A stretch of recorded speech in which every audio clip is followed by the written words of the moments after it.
보겠습니다. 사무엘상 7장 1절로 12절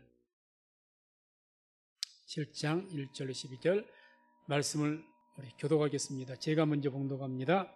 기럇 여아림 사람들이 와서 여호와의 궤를 옮겨 산에 사는 아비나답의 집에 들여놓고 그 아들 엘리야사를 거룩히 구별하여 여호와의 궤를 지키게 하였더니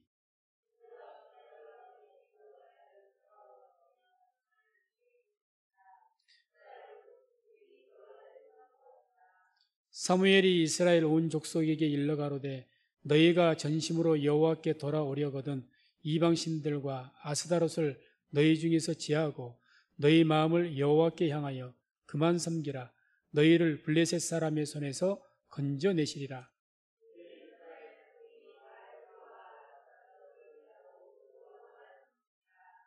사무엘이 가로되 온 이스라엘은 미스바로 모이라. 내가 너희를 위하여 여호와께 기도하리라 하며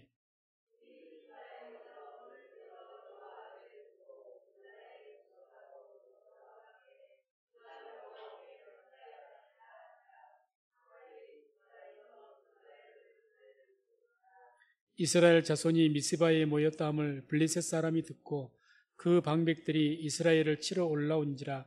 이스라엘 자손이 듣고 블레셋 사람을 두려워하여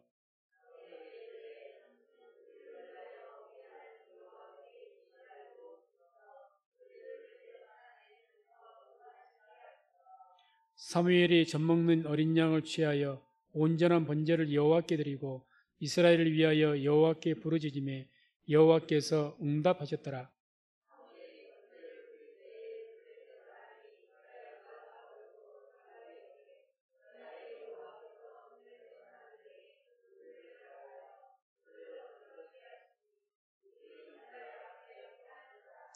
이스라엘 사람들이 미스바에 나가서 블레셋 사람을 따라 백갈 아래에 이르기까지 쳤더라.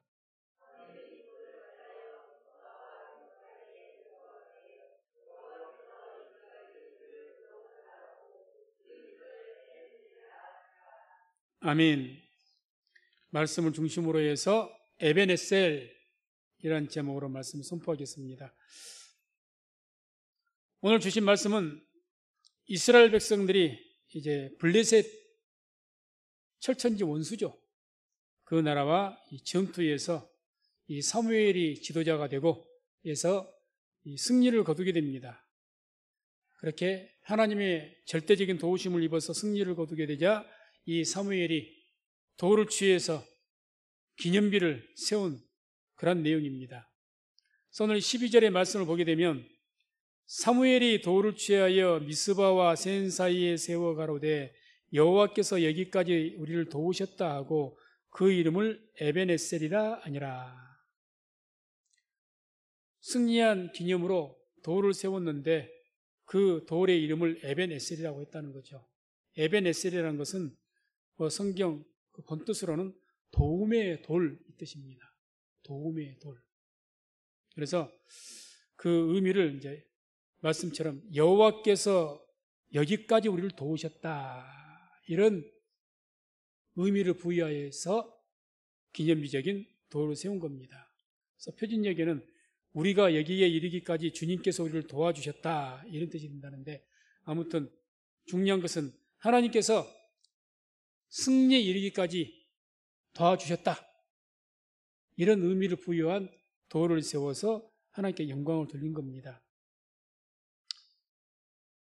왜 돌을 세웠을까요? 기념비를 세웠을까요? 분명한 것은 하나님께서 우리를 도우셨다.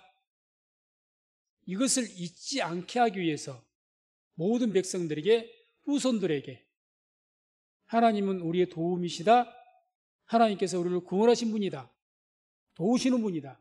이걸 잊지 않게 하기 위해서 에벤에셀이라는 돌을 세우고 기념한 것입니다.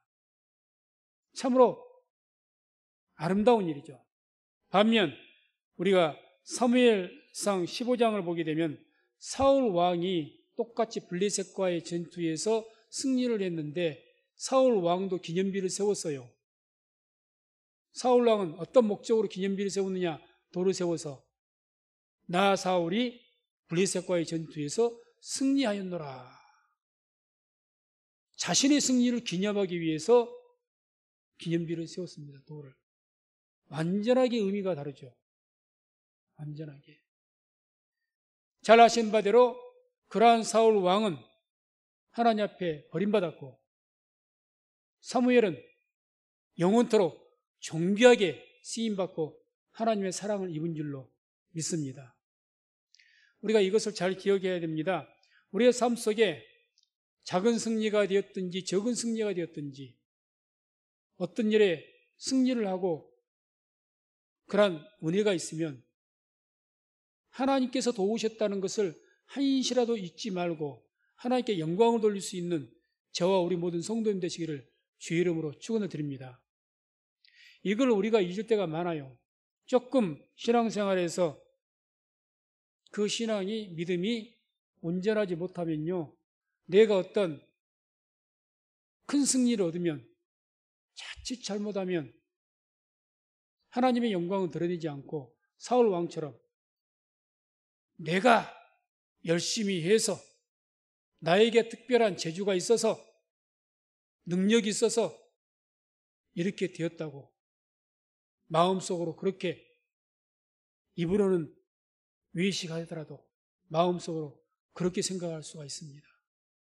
또는 어떤 사람들은 노골적으로 자기의 그런 무용담들, 내가 이렇게 해서 이겼노라고 그렇게 자랑할 수도 있는 거죠. 우리는 그것을 경계해야 됩니다. 그래서 항상 우리가 하나님께서 내가 작은 승리를 했든지 큰 승리를 했든지 간에 어떤 일에서든지 하나님께서 우리와 함께 하시면서 우리를 도우셨으므로 내가 지금 이 자리에 있고 이와 같이 승리했노라고 고백을 해야 될 줄로 믿습니다. 그러면 이제 오늘 말씀을 통해서 하나님께서 어떻게 여기까지 우리를 도우셨다고 이렇게 고백을 했는데 어디까지 주님께서 도우셨는가? 그 내용을 한번 보도록 하겠습니다. 먼저 하나님께서는 이스라엘 백성들을 은혜가 회복되기까지 도우셨습니다. 저들의 은혜가. 자, 2절을 한번 볼까요? 2절. 괴가 기럇 예아림에 들어간 날부터 20년 동안을 오래 있은지라 이스라엘 온 족속이 여호와를 사모하니라. 괴는 뭘 말하죠? 법궤. 법궤는 이제 6장, 5장을 보게 되면 20년 전에 블레셋에게 뺏겼죠. 그러다가 그 법궤가 하나님의 능력으로 스스로 돌아왔습니다. 그런데 돌아와서도 실로 성막에 들어가지를 못하고 기럇 예아림이라는 그런 작은 마을에 20년 동안 방치되어 있었던 겁니다. 2년이 아니라 20년입니다. 그러니까 쉽게 이 기간 동안에 이스라엘 백성들 어떻게 됐습니까? 완전히 신앙이 다운이 될 대로 다운이 됐습니다. 완전하게 침체했죠. 그리고 성경 읽어보세요. 우상 숭배했다고 하지 않습니까? 노골적으로 아세다로스를 섬기고 우상 숭배했다고 본문에 나오잖아요. 10계명 중에서 1계명, 2계명이 우상 숭배 금지인데 다른 사람들도 아닌 이스라엘 백성들이 우상을 숭배했다는 것은 이건 신앙은 더 이상 이제 밑으로 떨어질 길이 없는 겁니다. 쉬운 말로 은혜가 떨어질 대로 떨어진 거죠. 하나님에 대한 믿음이. 그런 가운데 하나님께서 은혜를 다시 회복시켜가지고 하나님을 사모할 수 있는 그런 은혜를 주신 것을 볼 수가 있습니다. 그래서 이스라엘 온 족속이 여호와를 사모하니라 그랬죠. 모든 족속이.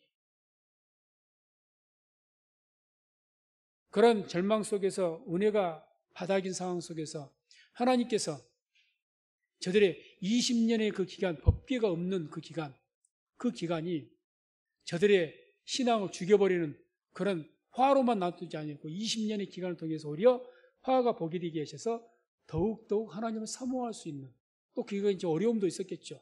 더욱 하나님을 사모할 수 있는 은혜를 부어주셨다는 이야기입니다. 화가 복이 되게 하셨다는 거죠.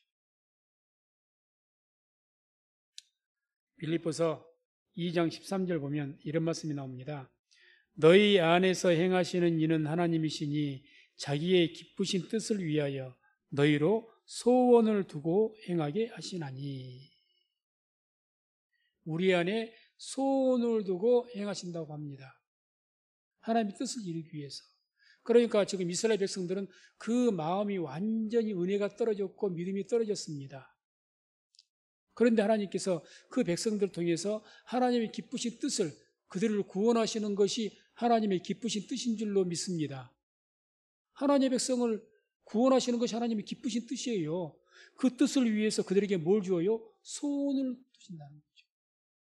델로, 마음에 하나님을 사모하는 그런 뜨거운 열정을 불러일으켜 주셔서 저들을 구원으로 인도하셨다는 겁니다. 그래서 하나님께서 우리를 어떻게 도우시는가? 우리의 삶 속에 이와 같이 도우십니다. 이와 같이 도우셔요. 그래서 우리의 삶 속에 하나님 믿는 사람들, 택한 백성들이 살아가다가 왜 이스라엘 백성들과 같이 안전하게 노골적인 우상 숭배는 안 할지라도 신앙이 떨어지고 그냥 바닥을 칠 때가 왜 없겠습니까? 그럴 때 하나님께서 그냥 버려두지 않고 그냥 그대로 죽으라고 버려두지 아니하시고 하나님께서 소원을, 그 마음의 열정을 다시 불러일으키셔서 오히려 그동안에 그 어떤 역경들, 하나님의 법궤도 없고 또 상황은 블레셋에 계속 압제되어 있는 상황이고 그런 어두운 상황이고 그런 힘든 상황임에도 불구하고 하나님께서 그 마음속에 마음에 하나님을 향한 그런 사랑과 열정을 그 안에서 불러일으켜 주시고 두어서 다시금 회복할 수 있는 그런 은혜를 주신다는 겁니다. 그렇게 도우시는 분이 하나님이십니다. 그다음 하나님께서는 우리를 또 어떻게 도우시는가? 4절 6절을 보면 이런 말씀이 나옵니다. 이에 이스라엘 자손이 바알들과 아스다롯을 제하고 여호와만 섬기니라.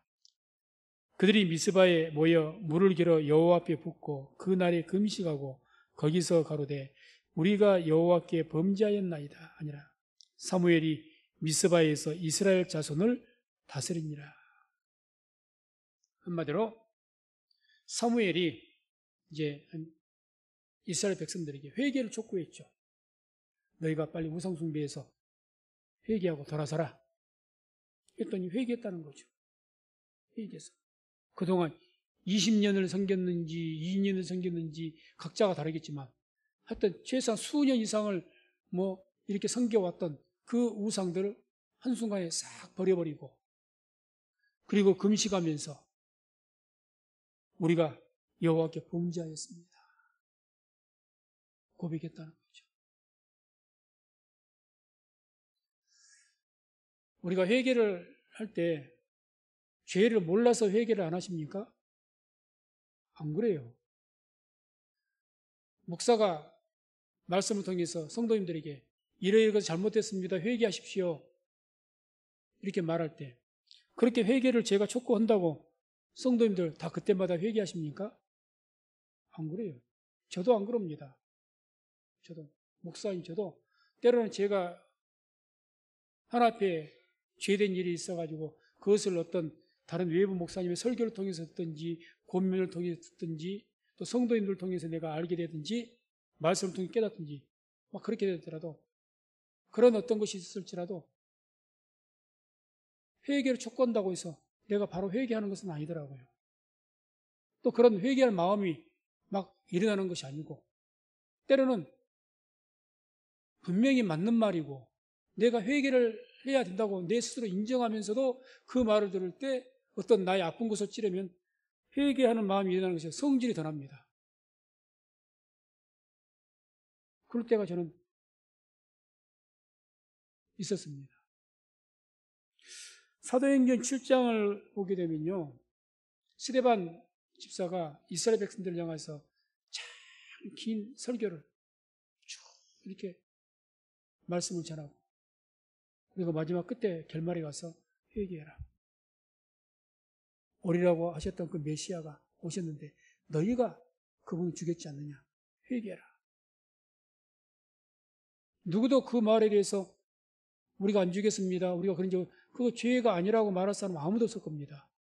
분명하게 맞는 말이죠. 근데 그 말씀을 듣고 이스라엘 백성들이 어떤 반응이 보였느냐.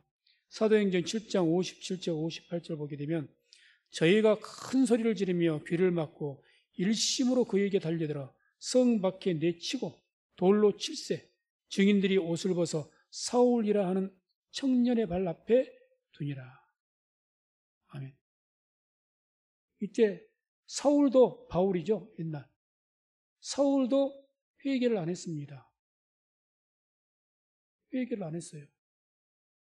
그 위대한 사울도 바울도 이때는 우리가 잘못을 누가 지적하고 촉구한다고 해서 그때마다 마음이 감동, 맞는 말씀이야 회개해야지 하고 감동해서 회개하고 안 그럽니다. 우리가 얼마나 큰 줄 아십니까? 이 이스라엘 백성들만 스데반이 하나님 말씀을 선포하고 올바른 말이지 않습니까? 회개해야 맞잖아요. 근데 돌을 들어서 쳐요? 오히려 더? 어떻게 보면 우리가 그 모습입니다. 말씀도 틀린 말 한 게 아니지 않습니까? 맞는 말이지 않습니까? 그러면 우리가 객관적으로 생각을 해서 그러면 내가 잘못이 빨리 인정을 하고 회개를 해야지. 뭔 소리야? 그렇게 되느냐 그 말입니다. 안 되는 겁니다. 왜요? 우리 모두는 죄인이기 때문에 죄성이 아직까지 우리 안에 있기 때문에 안 되는 거예요. 그래서 우리가 회개하는 것조차도 하나님께 우리를 도우셔야 우리가 회개에 이르게 될 수 있는 줄로 믿습니다. 하나님께 도우셔야 돼요. 지금 이 에베네셀의 돌을 기념비로 세운 것은 어떤 의미냐? 하나님께서 모든 우리가 승리하기까지 구원에 이르기까지 모든 것을 도우셔서 우리가 할 수가 있었다. 우리가 한 것은 없다. 이게 핵심입니다. 우리의 힘으로 이게 한 게 아니다. 그걸 너희가 잊지 말라고 지금 에베네셀 돌을 세운 거예요. 이렇게 회개를 도우시죠. 어떻게 회개를 구체적으로 도우셨는가? 에스겔서 36장 26절을 한번 같이 말씀 보겠습니다. 함께 합독합니다. 또 새 영을 너희 속에 두고 새 마음을 너희에게 주되 너희 육신에서 굳은 마음을 제하고 부드러운 마음을 줄 것이며. 아멘. 포로로 잡혀있는 그런 상황에서 그 백성들 이스라엘 백성들에게 하신 말씀이죠. 새 영, 하나님의 영을 너희 속에 두고 새 마음을 너희에게 주되 너희 육신에서 굳은 마음을 제하고 부드러운 마음을 줄 것이다. 그죠? 왜 굳은 마음? 그냥 하나님 말씀으로 가감 없이 분명하게 전했는데 그 말씀에서 아멘, 회개가 아니라 강팍해가지고 더 회개를 촉구한 사람에게 또 대적한다는 거죠. 하나님에게 대적하고. 사도 바울이 하도 그러니까 다메섹에서 예수님 만나시면서 바울아 내가 왜 나를 핍박하느냐? 가시채로 뒷발질하기가 내게 고생이다. 이렇게 말씀. 뒷발질하는 거요. 자꾸 하나님께서는 바울에게 이제 다메섹 이전에 그렇게 감동을 주고 회개시켰는데 거기에 회개한 것이 아니라 이 스데반 설교를 듣고 뒷발질해버린 거예요. 바로 쳐버린 거예요. 우리가 그 모습이라는 거죠. 그런데 그런 우리 굳은 마음, 강팍한 마음, 그런 마음을 하나님께 성령을 보혜사이신 성령을 보내시고 성령의 감동을 통해서 하나님의 말씀의 감동을 통해서 그 마음을 풀어주시고 부드럽게 하시고 회개에 이르게 하시는 분이 하나님이신 줄로 믿습니다. 이거 우리가 믿지 말자. 그래서 로마서 2장 4절에도 이런 말씀이 나옵니다. 혹 내가 하나님의 인자하심이 너를 인도하여 회개케 하심을 알지 못하며 그의 인자하심과 용납하심과 길이 참으심의 풍성함을 멸시하느뇨. 하나님께 너를 갖다 인자하심과 또 너를 인도하시고 은혜를 주셔서 회개케 하시기 위해서 그렇게 하시는데 그걸 너희가 멸시하지 말라는 거죠.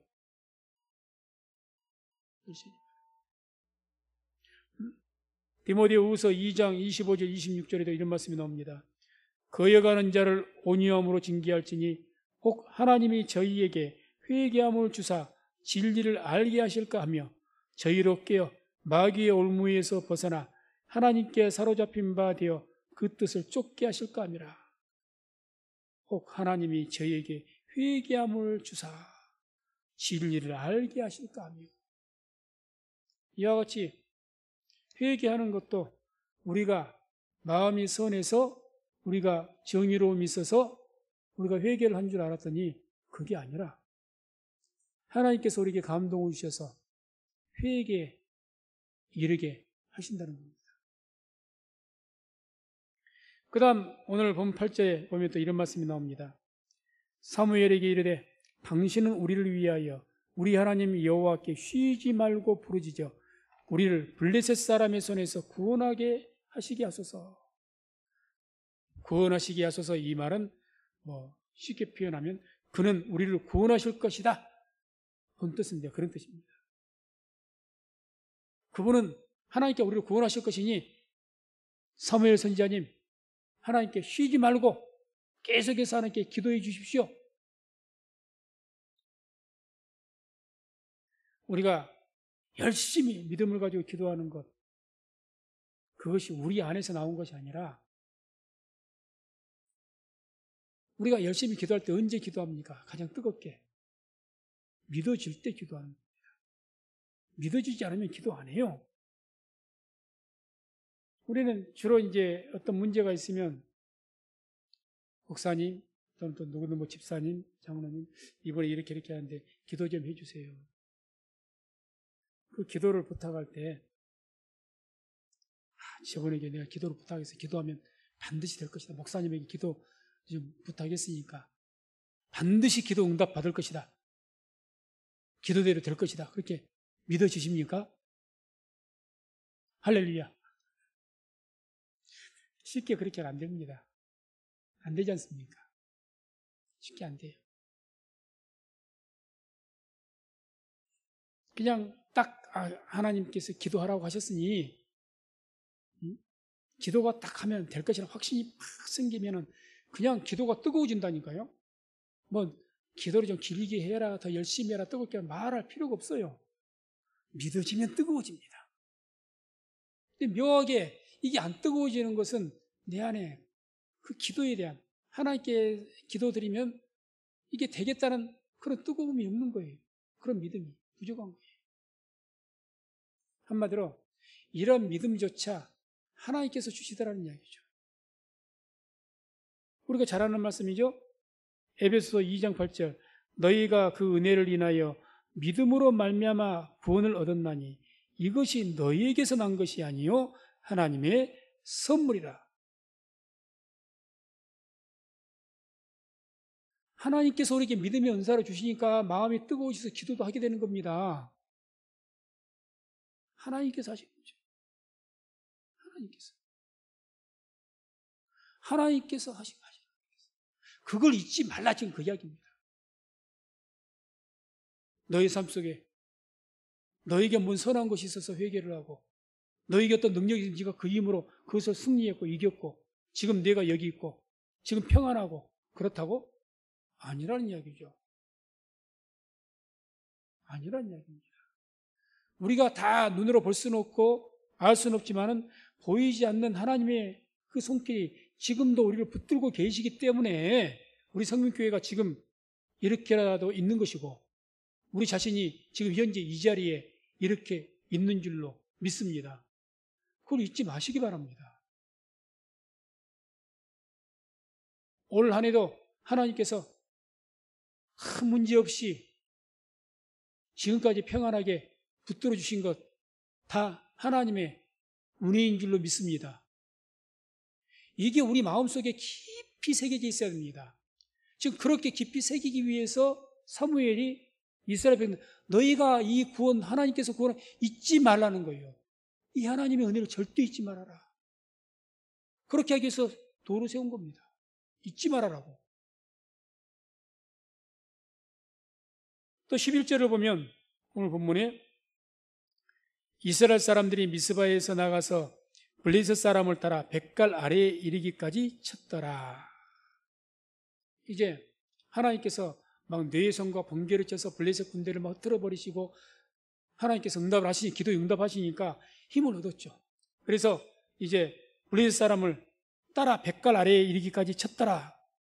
여기서 블레셋 사람을 따랐다. 이 따라 이 말이 그냥 단순하게 그 군대 이스라엘 군대가 그 블레셋 군대를 따라간 것이 아니라 라다프라는 그 뜻은 추격하다, 박격하다 이런 뜻을 갖고 있습니다.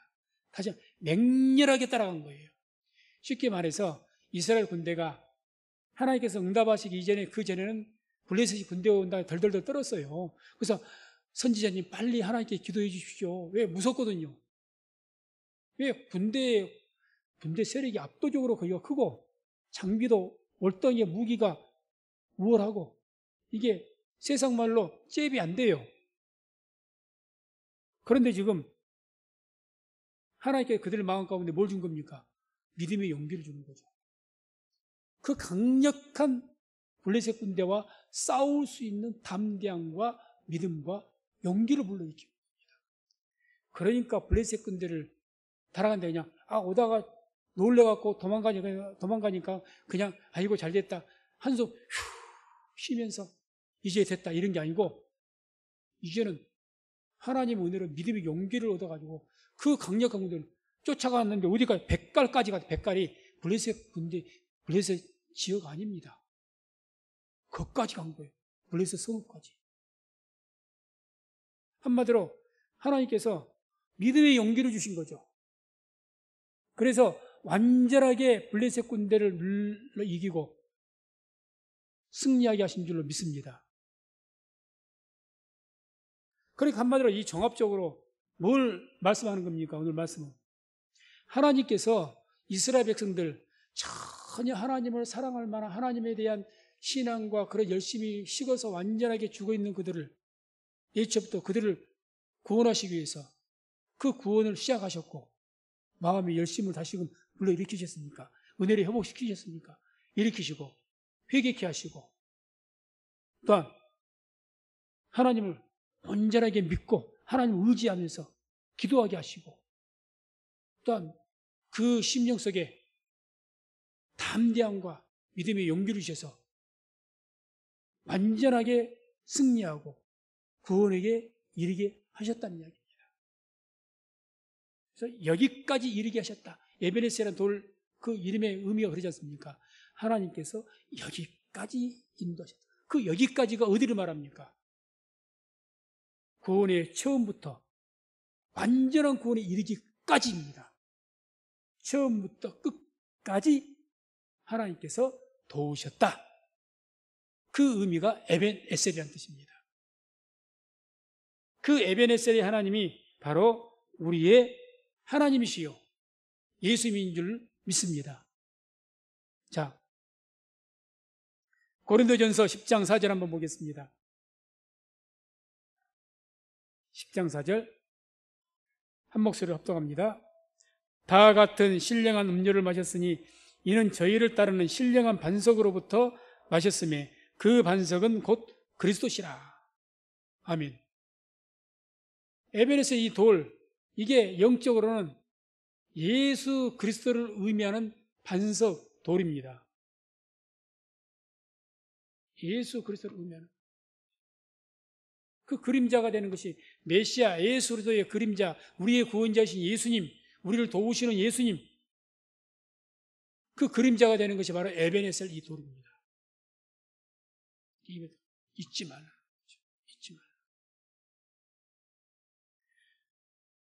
요한복음 14장 16절을 한번 같이 또 보겠습니다. 내가 아버지께 구하겠으니 그가 또 다른 보혜사를 너희에게 주사 영원토록 너희와 함께 있게 하시리니. 아멘. 우리에게는 두 분의 보혜사가 계십니다.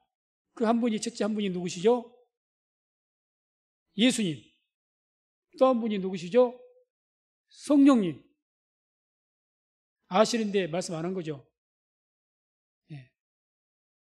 그래서 첫 번째 보혜사이신 분은 예수님이시고 또 한 분의 보혜사는 성령님이십니다. 그러니까 그가 또 다른 보혜사, 예수님 외에 또 다른 보혜사를 말하는 거죠. 보혜사라는 뜻이 어떤 뜻입니까? 파라클레토스, 곁에서 돕다, 이 뜻을 갖고 있습니다. 돕다.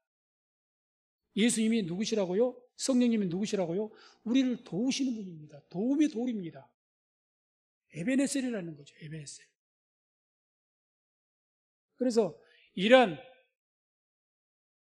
우리의 구원의 주이신, 우리의 도움이신 예수님을 굳게 믿고 또 지금까지 우리를 인도하시는, 함께 하신 그 주님을 잊지 마시기를 바랍니다.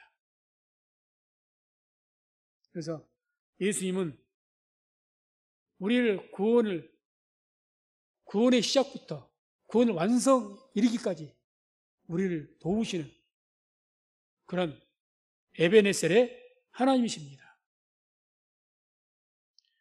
계시록 1장 8절 보면 그래서 주님께서 자신을 이렇게 소개합니다. 예수님께서 주 하나님의 가라사대 나는 알파와 오메가라 이제도 있고 전에도 있었고 장차 올 자요 전능한 자라 하시더라. 이제 계시록이 어떤 내용입니까? 마지막 때 하나님께서 하나님 택한 백성들은 인을 쳐서 보호하시고 또 택함받지 않는 백성들은 심판하시고 그 끝을 이루시고 새 예루살렘 새 땅, 새 하늘과 새 땅 하나님의 나라를 이루시고 그 내용이 계시록 아닙니까? 그러니까 이제 마지막 때 하나님의 백성들을 구원하시고 또 하나님의 나라가 임하게 해서 그 구원을 완성시키는 내용이 계시록이죠. 알파와 오메가, 알파 오메가는 어떤 의미를 갖고 있습니까? 처음이고 나중에라는 의미를 갖고 있습니다. 그래서 계시록 22장 13절, 이제는 계시록 맨 마지막 장에서 다시 한번 예수님께서 자기를 소개하십니다. 뭐라고 합니까? 나는 알파와 오메가요 처음과 나중이요 시작과 끝이라. 무엇의 처음과 나중이고 무엇의 시작과 끝이라는 겁니까? 우리의 구원의 시작이시요 우리의 구원의 끝이라는 이야기입니다. 그게 예수님입니다. 우리의 모든 구원의 시작은 주님으로부터 시작됐고 또 주님을 통해서 완전하게 구원에 이르기까지 이르게 될 줄로 믿습니다. 그래서 말씀을 맺습니다. 예수님은 우리가 구원과 승리에 이르기까지 끝까지 도우시는 그런 에베네셀의 하나님이십니다. 이 주님을 항상 마음속에 품고 믿으시고 무엇보다 나를 도우시는 내가 구원에 이르기까지 처음부터 끝까지 지금도 함께 하시면서 나를 도우시는 그 주님을 인정하시고 그 주님을 찬양하며 주님께 영광 돌리는 그러한 우리 모든 성도님들 다 되시기를 주의 이름으로 축원을 드립니다. 기도하겠습니다.